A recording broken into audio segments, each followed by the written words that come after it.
नमस्कार दोस्तों, मैं विजय तिवारी। स्वागत है आपका हमारे YouTube channel the book society में, जहां आज हम जिस किताब की शुरुआत करने जा रहे हैं उस किताब का कोड है BHIC 111 और किताब का नाम है आधुनिक यूरोप का इतिहास 1780 टू 1939।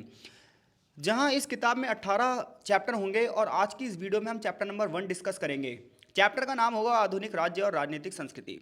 देखिए, इस किताब को पढ़ते वक्त मैं इस किताब का पहले महत्व बता दूं आपको। जब हम आज की बात करते हैं, वर्तमान राजनीति की बात करते हैं, वर्तमान अंतर्राष्ट्रीय संबंधों की बात करते हैं, वर्तमान में अंतर्राष्ट्रीय स्तर पर होने वाली घटनाओं की बात करते हैं, तो वो घटनाएं कहीं ना कहीं प्राचीन इतिहास से जुड़ी हुई हैं और उसमें भी सबसे ज़्यादा घटनाएं जो जुड़ी हुई हैं ये यूरोप से जुड़ी हुई हैं। क्योंकि आज हम देखते हैं कि आधुनिकता का पैमाना क्या है, तो आधुनिकता का पैमाना है पश्चिमी देश, यूरोपीय देश। क्योंकि यूरोपीय देशों ने अधिकतर देशों पर अपना वर्चस्व कायम किया था, अपना साम्राज्य कायम किया था। चाहे हम अमेरिका की बात करें, चाहे हम ऑस्ट्रेलिया की बात करें, चाहे हम एशिया के देशों की बात करें, अफ्रीका के देशों की बात करें, इन सभी पर यूरोपीय देशों का ही वर्चस्व रहा, यूरोपीय देशों का ही साम्राज्य रहा। ऐसे में वर्तमान राजनीति को समझने के लिए, वर्तमान में अंतर्राष्ट्रीय संबंधों को समझने के लिए, वर्तमान में होने वाली घटनाओं के बारे में अधिक से अधिक जानकारी के लिए हमें यूरोप का इतिहास जानना बहुत ज़्यादा जरूरी हो जाता है। तो ऐसे में हम चैप्टर नंबर 1 में जो चर्चा करेंगे वो ये चर्चा करेंगे कि जो आज आधुनिक राज्य हम देख रहे हैं, आज राज्य का जो आधुनिक रूप हम देख रहे हैं वो प्राचीन काल में कैसा था। जब भी हम राज्य की बात करते हैं तो हम बात करते हैं कि उस क्षेत्र का शासन व्यवस्था क्या है, उस राज्य की शासन व्यवस्था क्या है, वहाँ की नौकरशाही प्रणाली क्या है, इसके साथ साथ उस राज्य का स्वरूप क्या है, वहाँ के लोगों में देशभक्ति की भावना है या नहीं है, वो देश डेमोक्रेटिक है या नहीं है। ये सब चर्चा चैप्टर नंबर 1 में की जाने वाली है। तो आशा है आपको इस इकाई को पढ़ने का उद्देश्य तो समझ में ही आ गया है और हम क्या क्या जानेंगे इस ज्ञान के भंडार में, ये भी बात आपको पता चल गई है। चैप्टर की जो शुरुआत होती है वो यहाँ से होती है। सबसे पहले चैप्टर में एक प्रस्तावना दी गई है। सबसे पहले इस चैप्टर में वो हमें नौकरशाही के बारे में बताएगा। तो देखिए, नौकरशाही है क्या। आधुनिकता जो है, मॉडर्निटी जो है, आज जो हम मॉडर्न पॉलिटिक्स देख रहे हैं, इसमें हम ये देख रहे हैं कि पूरा का पूरा देश सरकारी कर्मचारियों पर पूरी तरीके से निर्भर है, सरकारी ताने बाने पर पूरी तरीके से निर्भर है। एक आम जनता ना डायरेक्ट प्रधानमंत्री राष्ट्रपति के पास नहीं जा पा रही है। एक आम जनता क्या कर रही है, अपनी जो क्षेत्रीय इकाइयां हैं, अपनी क्षेत्रीय इकाइयों में जो भी व्यक्ति वहां पर है, जैसे कि आज नौकरशाह की जो रीढ़ है वो आईएएस ऑफिसर्स हैं, ठीक है। तो सरकारी कर्मचारियों का जो ताना बाना ये कहीं ना कहीं नौकरशाही का स्वरूप है, अगर मैं शॉर्ट में बात करूं तो। लेकिन ये शुरुआत हुई कहाँ से। क्योंकि जब हम इतिहास पढ़ते हैं, जब हम हिस्ट्री को जानते हैं, तो हमें ऐसा लगता है कि प्राचीन काल में एक राजतंत्र होगा, एक राजा होगा, राजा के सिपाही होंगे, सेनापति होगा, मंत्री होंगे, मंत्री परिषद होगी और ये सब मिलकर पूरे के पूरे क्षेत्र पर शासन कर रहे होंगे। राजा निरंकुश होगा, अत्याचारी होगा, जनता का राजा से कोई लेना देना नहीं होगा। क्यों? क्योंकि राजा सारी जनता से तो नहीं मिल सकता, वो तो केवल क्या करेगा, घोषणाएं करेगा, निर्णय लेगा। ऐसे में कई राजा न्यायप्रिय भी होंगे जब भी हम हिस्ट्री की बात करते हैं। लेकिन जब हम यूरोप की बात करते हैं, वो भी खास तौर पर 1780 के बाद की, तो कैसे नौकरशाही का उद्भव हुआ यहाँ पर ये बताया जाएगा। तो चलिए शुरू करते हैं। तो जब हम आधुनिक यूरोप की बात करते हैं तो हम ये कहते हैं कि यहाँ पर ना 15वीं शताब्दी के बाद प्रत्यक्ष शासन शुरू हुआ। देखिए, लोकतंत्र भी दो प्रकार का होता है, एक प्रत्यक्ष और एक अप्रत्यक्ष। अब हमारे देश में अप्रत्यक्ष लोकतंत्र है। अब आप कहेंगे, बहुत सारे बच्चों से आप पूछोगे ना, 100 में से ना 90 बच्चे बताएंगे हमारे देश में ना डायरेक्ट डेमोक्रेसी है, यानी कि प्रत्यक्ष लोकतंत्र है, जबकि ये गलत आंसर है। देखिए, प्रत्यक्ष लोकतंत्र की बात करें तो उसमें पता है क्या करेगी, जनता सीधे सीधे बैठेगी सारे डिसीजन में और जनता से पूछ के ही सारे निर्णय लिए जाएंगे। सारी जनता बैठी होगी, जैसे मान लो किसी देश की जनसंख्या 200 है मान लो, तो 200 के 200 लोग बैठे होंगे और ना जब भी कोई डिसीजन लेना होगा तो वो 200 के 200 लोगों से वोटिंग होगी, 101 लोग कह देंगे हाँ है भैया वो काम हो गया। तो हम ये कहेंगे प्रत्यक्ष लोकतंत्र है। लेकिन अप्रत्यक्ष लोकतंत्र में क्या होता है, अप्रत्यक्ष लोकतंत्र में जनता अपने प्रतिनिधि को चुनती है। जैसे हम लोग अपने देश में लोकसभा चुनाव में या विधानसभा चुनाव में अपने प्रतिनिधियों को चुनते हैं, फिर वो प्रतिनिधि हमारे लिए डिसीजन लेते हैं। तो प्रत्यक्ष शासन में जनता खुद डिसीजन लेती है, जितने भी निर्णय होंगे वो जनता के साथ बैठकर ही होंगे। लेकिन ना जैसे जैसे देशों की जनसंख्या बढ़ती गई, राज्य विस्तृत होते गए, तो ऐसे में प्रत्यक्ष शासन चलाना बड़ा मुश्किल सा हो गया। तो हम 15वीं शताब्दी के बाद प्रत्यक्ष शासन की बात तो करते हैं, लेकिन आगे चलकर धीरे धीरे प्रत्यक्ष शासन समाप्त हो जाएगा और आज अधिकतर देशों में अप्रत्यक्ष शासन है। तो कह रहा है कालक्रम के अनुसार, यानी कि समय के अनुसार आधुनिक यूरोप की बात की जाए तो यहाँ पर पहले प्रत्यक्ष शासन था। क्या होता है मैंने समझा दिया आपको। 15वीं शताब्दी के बाद से जितने भी यूरोपीय राजा थे उन्होंने अपनी प्रजाओं पर प्रत्यक्ष शासन किया और धीरे धीरे सत्ता को अपने हाथों में ले लिया। उन्होंने क्या करा, पहले राजा के अंडर में जमींदारी प्रथा होती थी, जमींदारी प्रथा को इन्होंने खत्म कर दिया, जागीरदारी प्रथा को खत्म कर दिया और जागीरदारों और जमींदारों को इन्होंने अपनी सत्ता में से हटा दिया। और राजा ने पता है क्या करा, निम्न लोगों को या निम्न कुलीन वर्गों को धीरे धीरे अपनी सेवा में रख लिया और यही कुलीन वर्ग धीरे धीरे क्या हो गए, नौकरशाह में आ गए। 15वीं से लेकर 18वीं शताब्दी की अगर बात की जाए तो इन 300 सालों में इतिहास की घटनाएं हम देखते हैं तो इतिहास में हमेशा राजाओं और सामंतों की लड़ाई झगड़ों के संघर्षों से भरा हुआ है। हर जगह क्रांतियां हो रही हैं, हर जगह लड़ाई झगड़े हो रहे हैं, राजाओं को अपने पद से हटाया जा रहा है, यही सब इतिहास में भरा पड़ा है। इस प्रकार की सर्वाधिक जो घटनाएं हैं वो रूस में इवान चतुर्थ जो राजा था उसके टाइम पे थी, जो कि आगे किताबों में हम पढ़ेंगे भी। पीटर प्रथम, फेडरिक विलियम, फेडरिक द्वितीय, इन सब के बारे में हम आगे चलकर पढ़ेंगे। दूसरे चैप्टर में हम फ्रेंच रेवोल्यूशन के बारे में पढ़ेंगे। तो अब मुद्दा ये हो गया, अगर हम देखें तो राजा ही सेनाएं रख सकता है, जनता पर वही कर लगाएगा, झगड़ों का निपटारा भी कौन करेगा, राजा करेगा, अपराधियों को दंड भी कौन देगा, राजा देगा, अपनी प्रजा के सदस्य की सारी जानकारी कौन लेगा, राजा लेगा। ये सब नई राष्ट्रीय नौकरशाही के माध्यम से वो करता था। यानी कि प्राचीन काल में और वर्तमान में जो नौकरशाही में अंतर आया वो ये आया। अब बात ये आती है नौकरशाही है क्या। तो वैसे तो मैंने अपनी भाषा में आपको समझा दिया नौकरशाही क्या है, बट फिर भी यहाँ पर कुछ चीज़ें लिखी हैं कि नौकरशाही की विशेषता क्या होती है। तो नौकरशाही की पहली विशेषता होगी अधिकारी वेतनभोगी होंगे। देखो पहले ना पता क्या होता था, राजा अपने अंडर में जो रखते थे लोगों को, उनको वेतन नहीं देते थे, उनके पास वेतन नहीं होती, बल्कि इवन जो सेनाएं भी थी ना पहले, उन्हें भी वेतन नहीं मिलता था। वो सेनाएं क्या करती थी, युद्ध करती थी, युद्ध के बाद जितना भी लूटपाट में माल मिलता था वो उनका हो जाता था। इसलिए पहले की जो सेनाएं होती थी ना वो लूटपाट पर ज़्यादा विश्वास करती थी, इसलिए पहले के युद्ध बहुत विध्वंसकारी होते थे। लेकिन अब क्या हुआ, आधुनिक जो नौकरशाही आई, पहले क्या थी, जमींदारी व्यवस्था थी, जागीरदारी व्यवस्था थी, सामंती व्यवस्था थी। ये कहा जाता था इतनी जमीन भैया तुम्हारी है, वहाँ से इतना भी टैक्स वसूल पाओ वो तुम्हारी इनकम है। तो इसलिए वो सामंती व्यवस्था क्या जमींदारी व्यवस्था जो थी वो आम आदमियों पर बहुत ज़्यादा शोषण करती थी। लेकिन अब जो नई नौकरशाही व्यवस्था आएगी, जो नए अफसर आएंगे ये वेतनभोगी होंगे, यानी कि इन्हें इनके काम के लिए पर मंथ क्या मिलेगी, सैलरी मिलेगी। इसके अलावा ये जितने भी निर्णय लेंगे इसमें इनका कोई भी अपना पर्सनल लाभ नहीं होगा। लेकिन पहले जमींदारी व्यवस्था में, सामंती व्यवस्था में क्या होता था, वो सारे निर्णय अपने प्रॉफिट के हिसाब से लेते थे। लेकिन आज जो सरकारी नौकरशाही है इसकी पहली विशेषता ये है कि वेतनभोगी होंगे। दूसरी बात, ये जितने भी निर्णय लेंगे, जितने भी निर्णयों को लागू करेंगे, इसमें इनका अपना पर्सनल प्रॉफिट नहीं होगा। इसके अलावा ये अधिकारी अपने वरिष्ठ अधिकारियों पर निर्भर होंगे। जितने ही वरिष्ठ अधिकारी होंगे ये इन्हें एक आदेश देंगे, जिन आदेशों को ये फॉलो करेंगे। कोई व्यक्ति अपनी सनक के अनुसार, अपनी पसंद के अनुसार कार्य नहीं कर सकता। कानून के बनाए गए नियमों के अनुसार ही ये नौकरशाही कार्य करेगी, अधिकारी कार्य करेंगे। इनका चुनाव परिवार से नहीं होगा, वर्गीय संबंधों से नहीं होगा, बल्कि किसके होगा, योग्यता के आधार पर। यानी कि इनकी एक क्या होगी, प्रतियोगी परीक्षा होगी।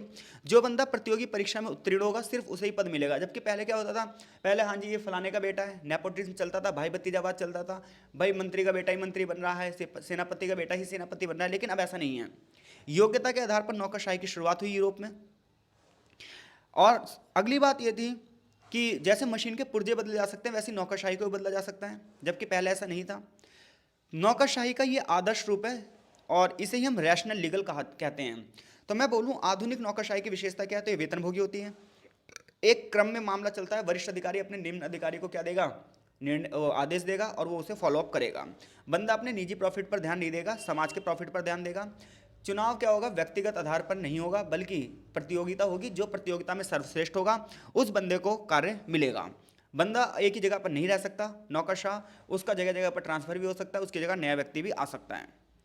तो ये नौकरशाही का आदर्श रूप है जिसे हम सोचते हैं कि ऐसा होना चाहिए, और यही आदर्श रूप मैक्स वेबर ने भी बताया था। और इसी नौकरशाह के दम पर आज की जो प्रशासनिक व्यवस्था है वो चलती है। आज का पूरा एडमिनिस्ट्रेशन जो है उसी पर चलता है। तो हम ये सब क्यों पढ़ रहे हैं भैया, हम ये इसलिए पढ़ रहे हैं क्योंकि आज जितना भी हम चीज़ें देखते हैं वो कहीं ना कहीं यूरोपीय देशों की ही है।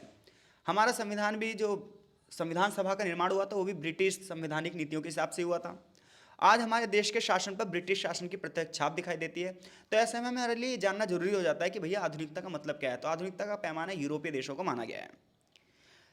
तो नौकरशाह की इतनी सारी हमने विशेषता पढ़ी, और नौकरशाह से हमारा पर डे पाला पड़ता भी रहता है, यानी कि सरकारी कर्मचारियों से हमारा पर डे पाला भी पड़ता रहता है, क्योंकि हम सरकार के इसी आदर्श के अनुसार कार्य करने की अपेक्षा भी करते हैं। लेकिन जब हम वास्तविकता में देखते हैं नौकरशाही, तो हमें उसका वास्तविक रूप नहीं दिखता जो कागजों पर है। रियलिटी में भ्रष्ट नौकरशाही दिखती है, अपना ही प्रॉफिट देखते हैं, अपने ही बंदों में से बनाए जाते हैं वो लोग, उन्हीं का बंदा आईएएस का बेटा आईएएस ही बन रहा है, उसका बेटा जज ही बन रहा है। ऐसा क्यों हो रहा है? परीक्षाओं में धांधली हो जा रही है, ये सब चीज़ें हम देखते हैं। तो कह रहा हमारा पाला दूसरी किस्म के शासन से पड़ता है जो कि स्वाभाविक तौर पर मनमाना है, भ्रष्ट है। उदाहरण के लिए अधिकारियों की नियुक्ति में रिश्वत का यूज़ हो रहा है, व्यक्तिगत आधार पर निर्णय लिए जा रहे हैं, आदेशों की विपरीत कार्यवाहियाँ की जा रही हैं, अतार्किक, भ्रष्ट और पुरातन कहकर बहुत सारी चीज़ों को खारिज कर दिया गया है। तो आधुनिकता का पैमाना आज से सिर्फ 200 वर्ष पुराना है भैया, ऐसा यहाँ पर आपका लिखा हुआ है। उससे पुरानी जितनी भी चीज़ें हम उसे पारंपरिक कह देते हैं और कह देते हैं वो इलॉजिकल थी, उसमें कोई भी लॉजिक नहीं है, ये आधुनिक नहीं है, ये पारंपरिक है। इसके लिए हम क्या करते हैं, असभ्य जैसे शब्दों का ही प्रयोग कर लेते हैं। आशा है लेक्चर आपको समझ में आ रहा होगा। अगर लेक्चर समझ में आ रहा है तो कमेंट बॉक्स में अपनी प्रतिक्रिया जरूर दीजिए, और अगर चीज़ें नहीं समझ में आ रही तो भी हमें बताइए, ताकि अगली जो वीडियो हो उसमें हम और आसान तरीके से और अच्छे अच्छे एग्जाम्पल के माध्यम से आपको समझाने का प्रयास करें। इसके अलावा आप हमारे टेलीग्राम ग्रुप में भी जुड़ सकते हैं, इंस्टाग्राम पे मुझे फॉलो कर सकते हैं, द बुक सोसाइटी के नाम से हमारा इंस्टा पेज है, जिसका लिंक चैनल के डिस्क्रिप्शन में दे रखा है।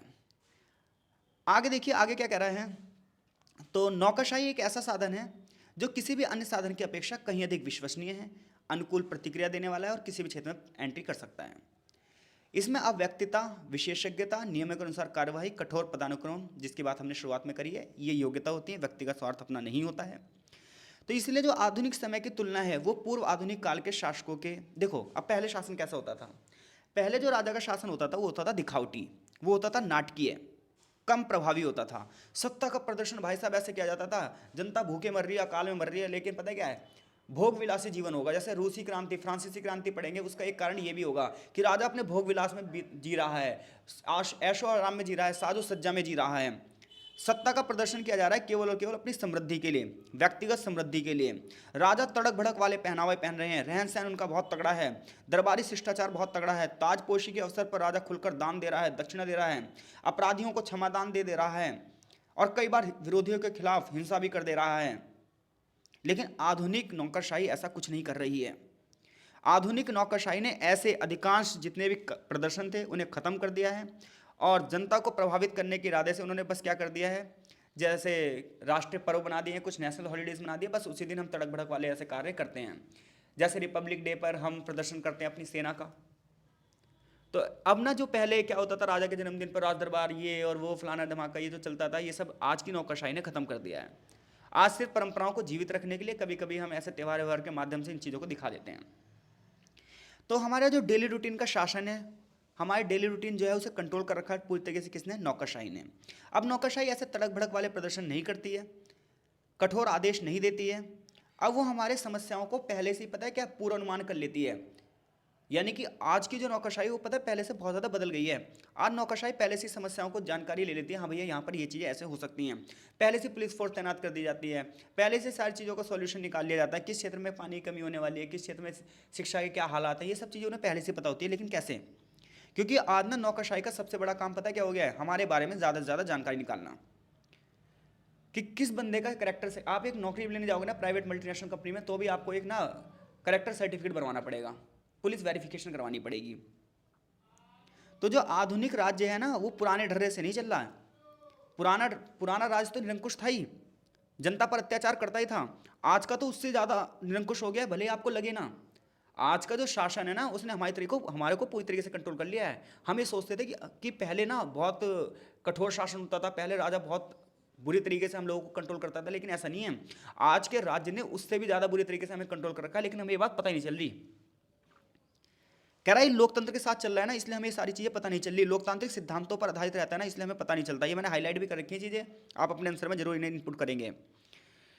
तो आज हम ये देखते हैं कि कोई भी ऐसा क्षेत्र नहीं है जहां राज्य ने हमें कंट्रोल ना कर रखा हो।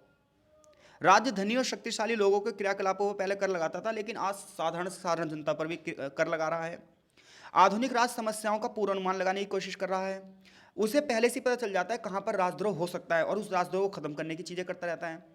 आज जो आधुनिक राज्य है उसने नागरिकों की जिंदगी के सभी पहलुओं पे जितनी भी हमारी खुफिया जानकारी है उसे इकट्ठा कर लिया है। हर चीज़ें आधार से आज अपडेट हो रही हैं। आपको लग रहा है बस डेमोक्रेसी है, लेकिन देखा जाए तो हम पूरी तरीके से कंट्रोल्ड हैं। मिनट से पहले हमारे इंटरनेट कनेक्शन काट दिए जाते हैं भाई साहब, हम कुछ नहीं कर सकते। तो राज्य का जो आधुनिक रूप है, आधुनिकता है, ये समस्या का पूर्वानुमान लगाने के लिए जनता के ज़्यादा ज़्यादा आंकड़े अपने पास इकट्ठे करती है। आज इवन सरकारों ने ये कह दिया कि हम गरीबी के लिए काम करेंगे, हम बूढ़े बच्चों की मदद करेंगे। यहाँ तक कि जो छोटा बच्चा पैदा हो रहा है उसके लिए बर्थ सर्टिफिकेट बनाया जा रहा है। शिक्षा है, कल्याण है, स्वास्थ्य की जिम्मेदारी सब सरकार ने अपने ऊपर ले ली, जबकि पहले राजा ये सब नहीं करता था। तो ऐसे में जो हमारे छोटे छोटे पहलू हैं ना उसे भी कंट्रोल करना सरकार ने शुरू कर दिया, बस सिर्फ इसलिए ताकि सारी जानकारी सरकारों के पास रहे। और ऐसे में अगर हम चाहकर भी कुछ करना चाहें तो उसकी जानकारी पहले से सरकार के पास हो। तो जितना ज़्यादा हमें कंट्रोल किया जा रहा है, ये भी तो निरंकुशता है, आप चाहकर भी कुछ नहीं कर सकते।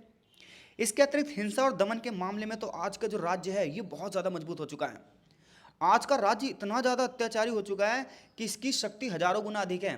पहले राजा के पास सिर्फ तलवारें होती थी, एक बंदे को मार पाएगा, दो बंदों को मार पाएगा, 100 बंदों को मार पाएगा। आज क्या है, 2 मिनट की गोलीबारी में हजारों लोगों को मरवा सकता है राज्य, चाहे तो लाठी चार्ज कर सकता है जब मर्जी तब, आंसू गैस के गोले फेंक सकता है जब मर्जी तब।